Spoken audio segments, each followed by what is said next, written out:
રાજકોટમાં જામનગર રોડ પરના સાંઢિયા પુલનું ટૂંક સમયમાં જ નવીનીકરણ હાથ ધરવામાં આવશે।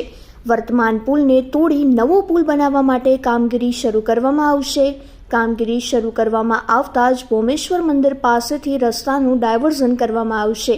નવા બ્રિજ બનાવવા પાછળ 62 કરોડથી પણ વધુનો ખર્ચ થશે।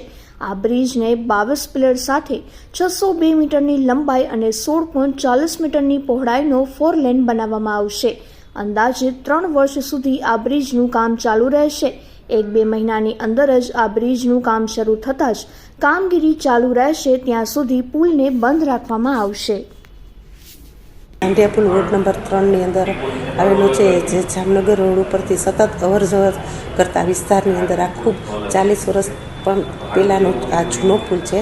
એ પુલને 4 લેન બનાવવા માટે કે 2 જવાના રસ્તા અને 2 આવવાના રસ્તા અને એમ્સ હોસ્પિટલ પણ આ રસ્તા ઉપર હોવાથી ભવિષ્યની અંદર પણ આ રોડ છે એ ખરેખર લોકોની અવર જવર સાથે હેવી વાહનો પણ આ રોડ ઉપર જતા હોય અને આ ટેન્ડર પ્રક્રિયા પુલ બનાવવા માટેની ઓપન કરી દીધી છે।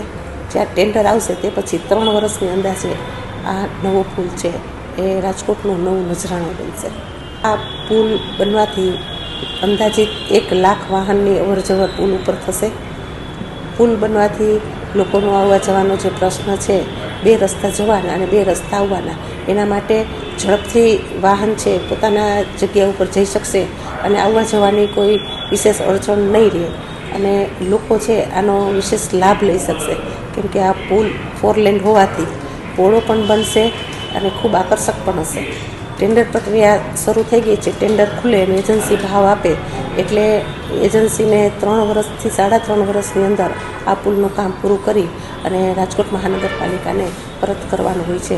એટલે જેમ ઝડપથી થાય તે પ્રક્રિયા રાજકોટ મહાનગરપાલિકા દ્વારા કરવામાં આવશે।